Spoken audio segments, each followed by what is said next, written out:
Ito naman tayo guys. Good morning po. Mag-check naman tayo sa ating kambingan. Every day, chine-check ko yan sila kung paano sila. Kumpleto ba? Kamusta yung wala bang nagkasakit o ano. Chine-check ko yan araw-araw. Every day umaga. Time check tayo ngayon. It's 6:30 na ng umaga. Yan, kumakain sila. Yan. Hindi pa nila naubos ito magabi. Pero yung iba, marami na nakain. Check natin maya si Darna kung kumusta yung pilay niya. Kung okay rin siya. Yung naalala lang ko kay Darna pag kuhan po yung hindi siya makatayo, mahirap kasi noon mayroon ako noon kambing di makatayo na bloated siya namatay. Ito si Darna sa labas.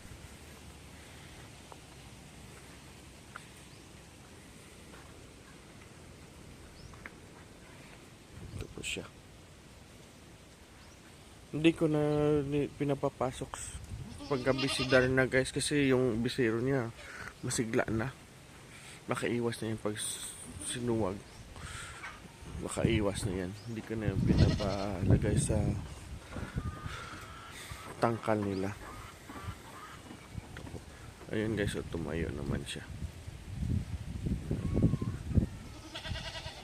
Yan lang inaalala ko. Pag hindi makatayo yung kambing natin na pilay, pag hindi makatayo, nako, malaking problema.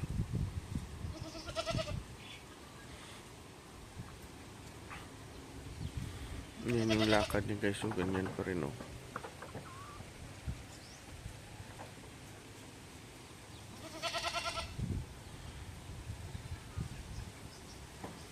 Yan.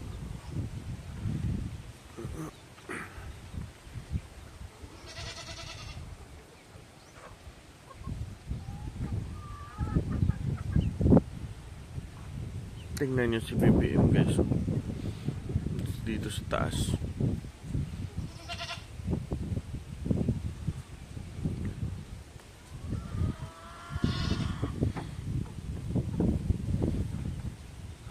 Mga manok natin guys, so gutom na, pero mamaya pa yan sila papakainin.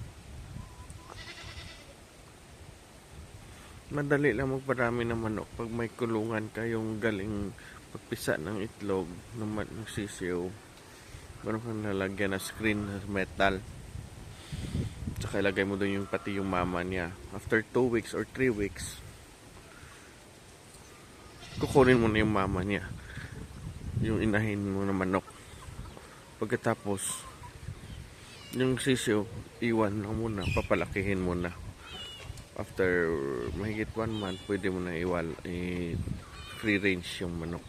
Tulad nito, free range na namin. Bago lang yan guys na free range, mga ganyan manok.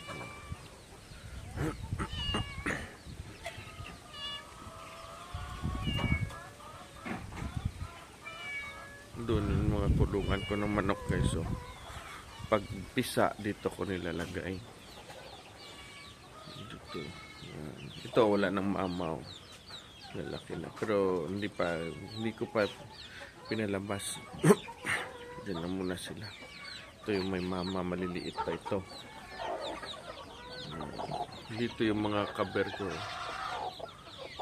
Lilim-lim. Diyan ko. Diyan ko sila.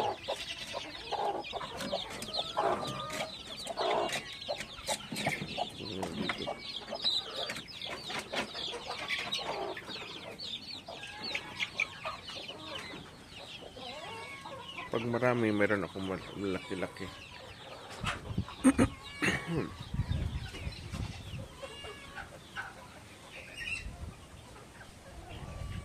Yan na yung sunrise dito sa amin guys.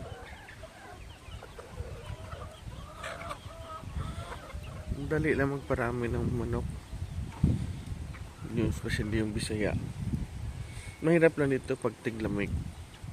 Dahil ngayon, summer ngayon, madali lang. Pati sa mga kambing natin, okay.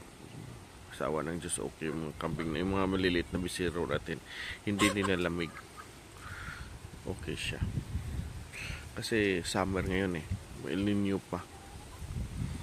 Pero, mga December ito, nako, problema.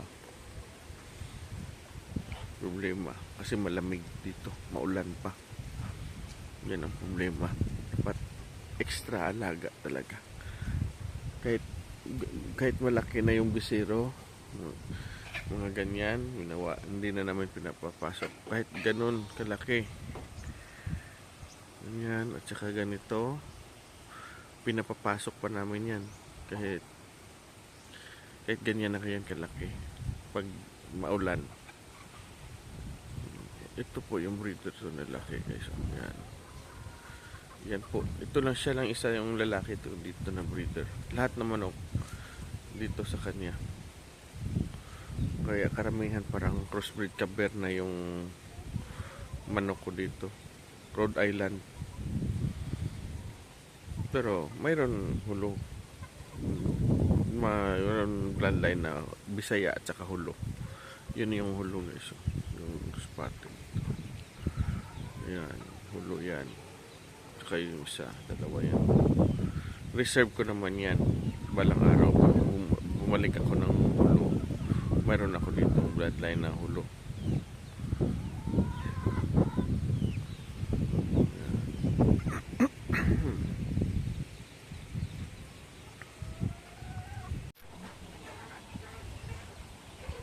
Time check tayo ngayon, guys. 7:30 na. Ito na, nagsing tayuan na yung mga kambing natin.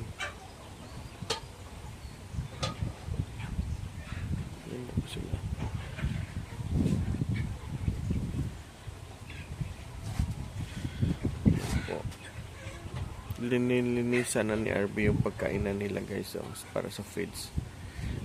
Nililinis siya na. Yan, hanggang dito. Yan. Pati yung painuman nila, nililinis yan.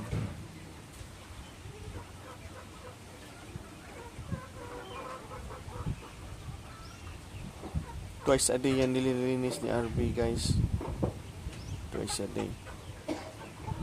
Si Tira, kala niya may pagkain na. Lumapit na si Tira.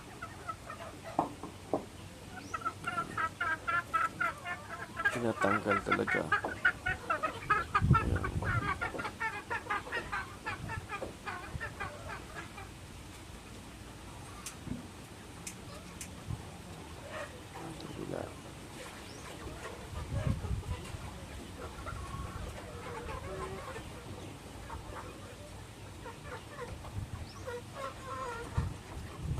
Ito naman yung pusa natin, guys.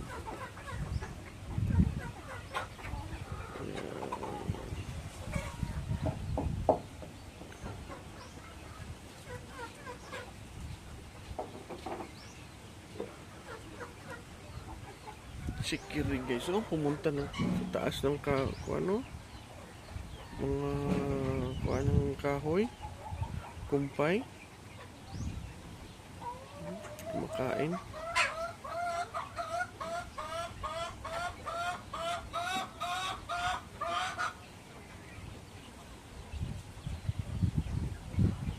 Junmar.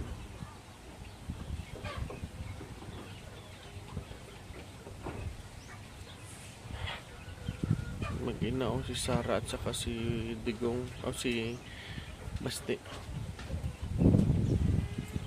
Matangkad talaga si Basti, guys. Nangalahati na siya kay Sarah katangkad.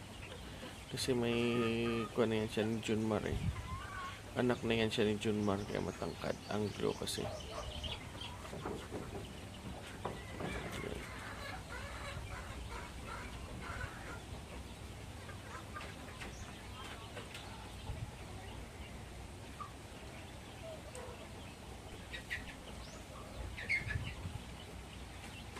Yan, si Tera at saka si Polo at saka si Buloy.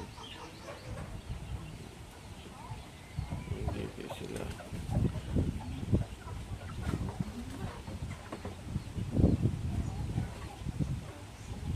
Ito si Bianca.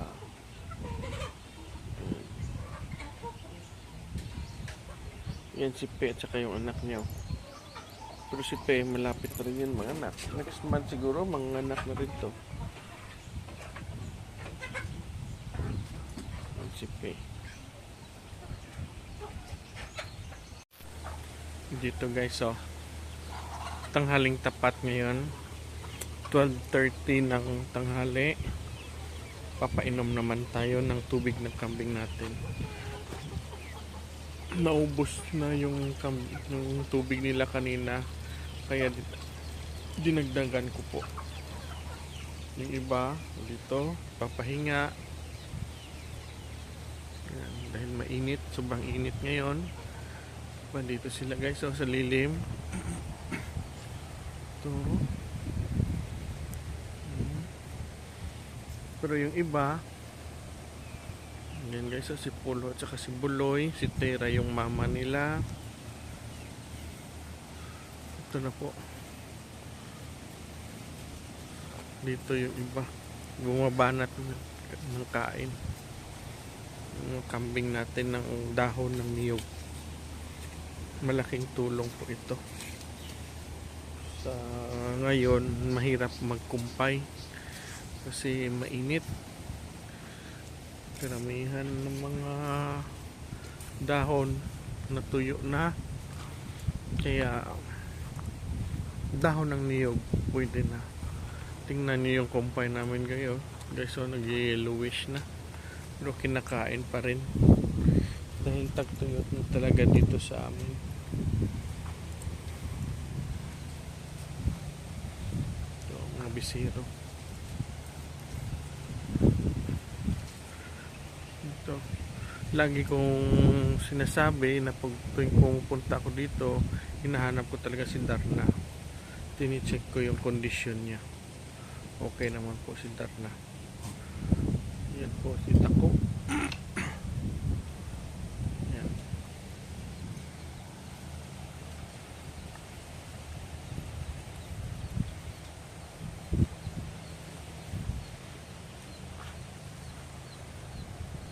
Ito na po.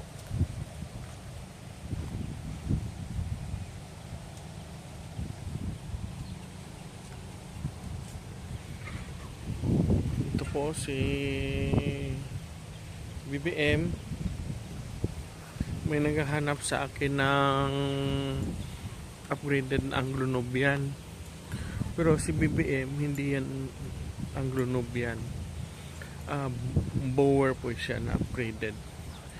Kaya, yung gusto niya Anglo-Nubian hindi ko binenta kasi mahiya tayo. Yung gusto niya Anglo-Nubian. Yung Anglo-Nubian natin guys is kuwan pa, maliliit pa. Yung upgraded natin Anglo-Nubian. Tingnan si Digong. Hi Gong.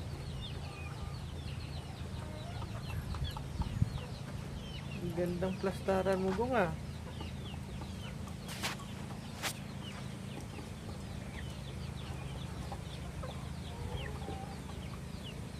Yan si Digong. Maliit na guys, so umiinom.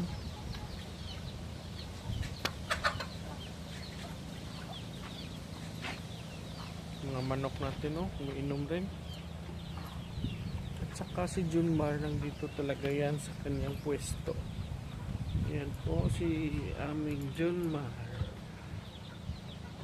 Nasa mesa talaga yan ng humihiga. Hi Junmar! Hi! Mabait ito si Junmar dito na nunay.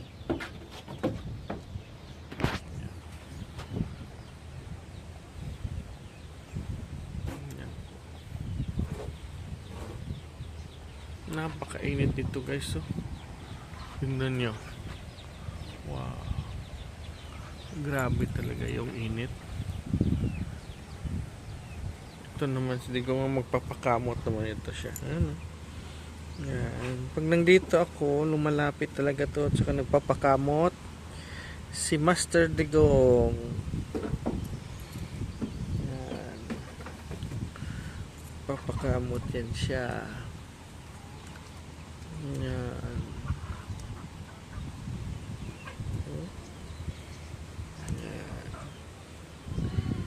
Yan. Si Junmar bumaba. Yan, lumapit to. Yan. Dito yung kamay ko.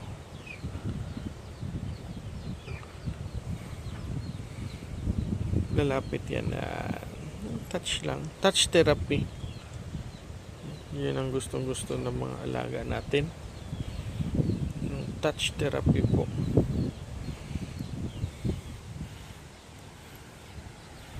Yan, grabe init guys. Yung mga punuan namin no. Walang dahon.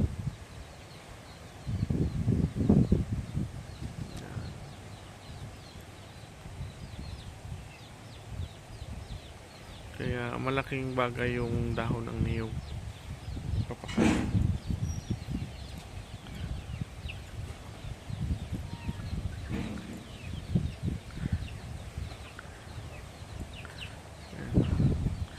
Malapit siya ng lerma. May papakain sa mga manok. Oh. Ano ka? Okay.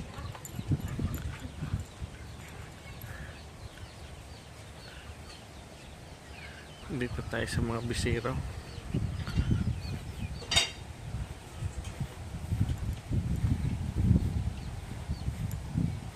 Yan ang itlog ni Pintok. Wala na guys. Oh.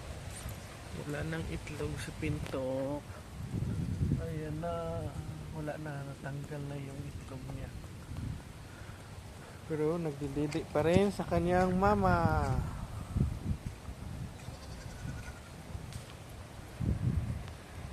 Ito naman si Mina at saka dalawang niyang anak. 3 po sana ito. Namatay yung isa. Kamila. Si Junior guys, so kumakain na siguro to. Tingnan nyo naman yung leaves namin, no? Yan. Pangit. Hindi siya green na green.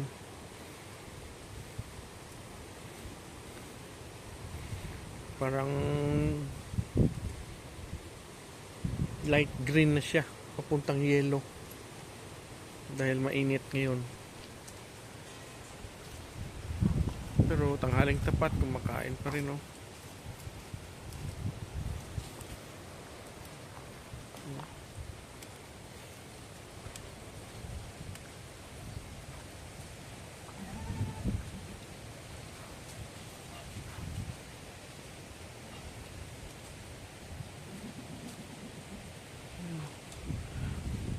Si Maraya guys, oh. Si Maraya nga. Parang dinidiskartihan ni Junmar, oh.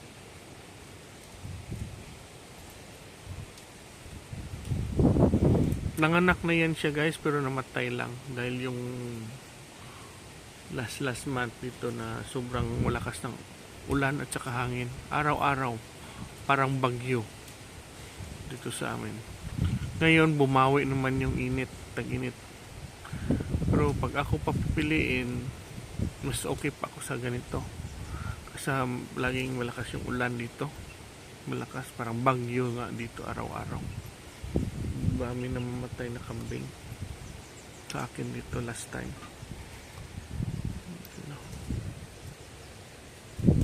Yun o, dikit naman si Digong. Dito naman, nagpapapansin. Hi, Gong. Kaya hindi ka mabinta-binta, Gong. Ang lambing mo, Gong. Digong. Ang lambing nito, kaya hindi mabinta-binta. Dami na dito nagtatanong kung bibenta namin. Ayaw namin kasi naawa kami. Oh, yan. Digong. Tingnan niyo yung mukha niya, oh. Hi, Gong. Sabi Gong. Si Dina naman yung nidiskartihan ni Junmar.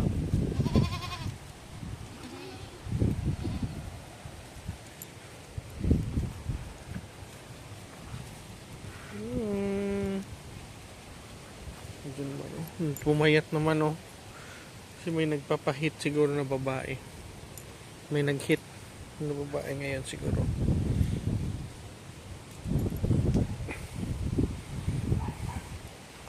Ito malapit ito mga anak. Hopefully makababae ako dito guys. Sana lang dalawa.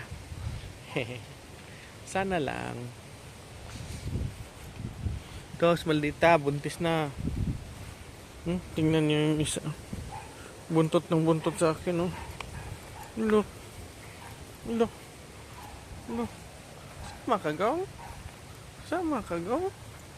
Buntot ng buntot. Papahawak. Hey Gong. Deworm kita Gong ha. Bukas Gong. Deworm tagong ha. Deworm tayo Gong. Gong, deworm tayo Gong. Magaspang na yung balahibo mo Gong. Okay pa naman yung mata niya.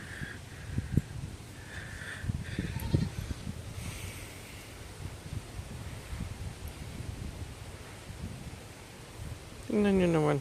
Hindi umaalis sa akin. Parang bodyguard ko na dito yan. Yan, tingnan alis ako.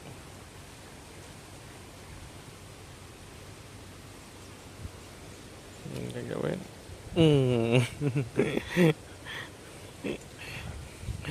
Papakamot naman. Papakamot naman siguro. Patayin mo natin yung gripo natin. Full na yung tubig. Awas na. Mga manok natin umiinom talaga.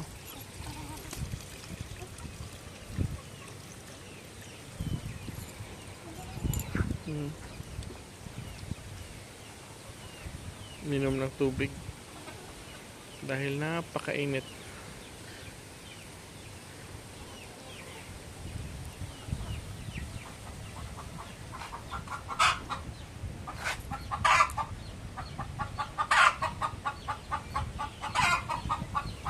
Mga manok natin dyan guys oh.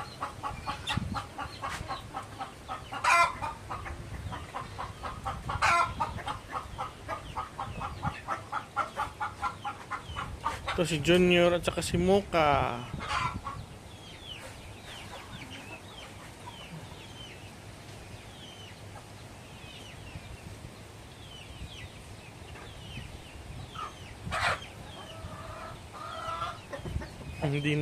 Hindi na pumunta dito si Digong. Dito tayo sa duyan. Pupunta yan dito pag makita niya ako na sa duyan ako. Ito po yung duyan ko guys oh. Pag makita niya yan, nasa duyan ako, automatic yan, pupunta yan dito.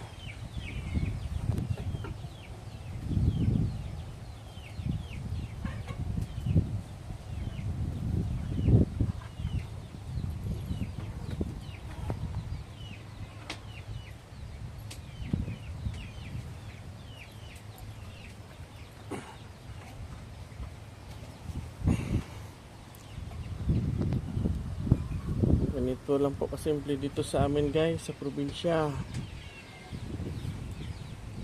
Malapit na 1 PM. Ganito lang po. Hindi magulo.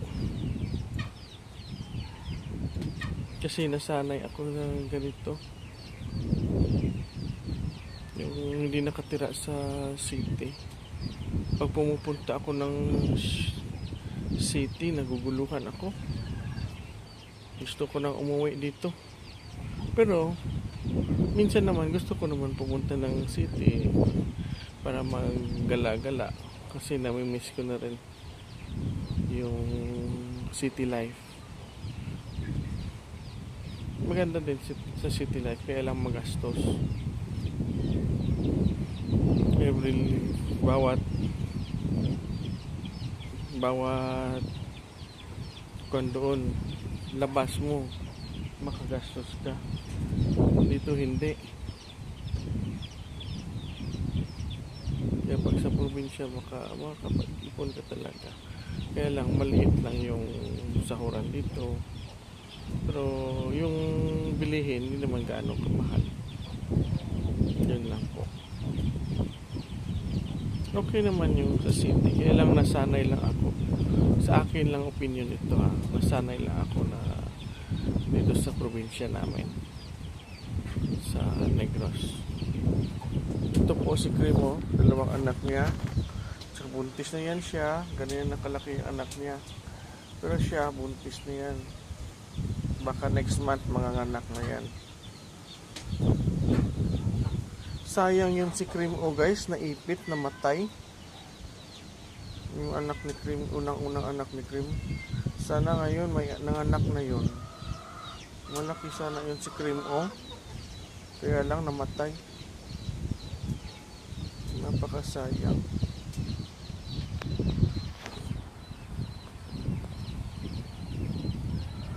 Yan yung puno na yan, argaw yan, kinakain din ng kambing, kaya lang hindi ko pinapakuha kasi para may shade po dyan sila. Yan po, argaw yan tawag. Yan po.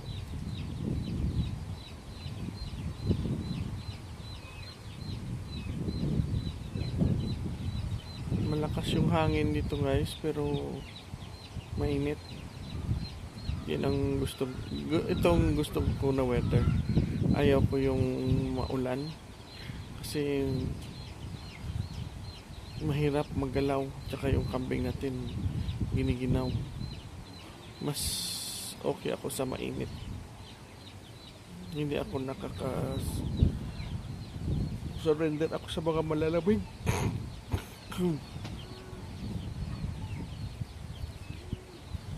Kasi may sinus tayo. Pag malamig, under din yung sinus natin. Yan po. Mas okay ako ganito yung weather dito sa amin guys. Happy naman, kaya lang wala lang kumpay. Mahirapan magkuha ng kumpay. Marami dito binibenta na yung mga kalabaw nila guys, kasi wala na makain, tapos wala namang bumibili kasi para pang alaga, kasi wala naman sila ipapakain. Yung solusyon, taga-katay na lang, para pakatay na lang, pero yung para alagain walang bumibili ngayon kasi napakainit. Tingnan niyo si Sarah guys, kumakain ng balat ng argaw. Pinakain nila si Sarah. Noon hindi pa yan nila alam nga kainin na yun, na-discover nila, kinakain nila.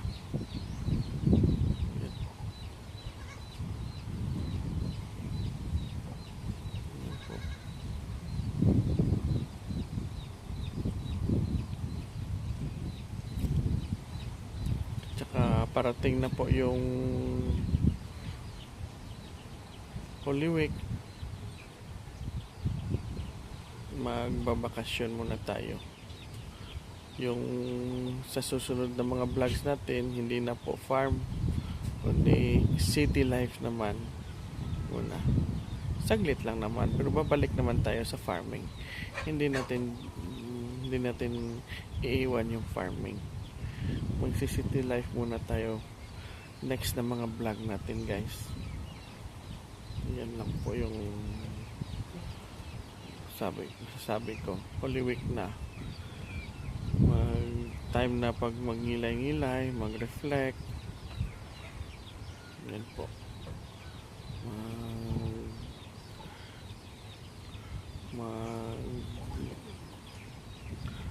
give time sa Panginoon natin papunta ng Holy Week. Yan lang po yung sa akin. Saka shoutout po kay Sir Jigger Villacorta, kay Madam Sol Gandang Buhay, kay Boss Roger, Biyahe ni Roger. Please like and subscribe nyo guys, yung mga idolo natin. Saka kay Sis Noah Pig Farming po, shoutout po. Sa kay Sir Talongs TV, kay Pwede Boy TV, kay Goat Farming Philippines. Shoutout po sa inyo sir, salamat po sa mga suporta ninyo. Yan lang po, hanggang dito lang po ang vlog natin ngayon guys. Sa susunod ulit, thanks for watching, bye bye.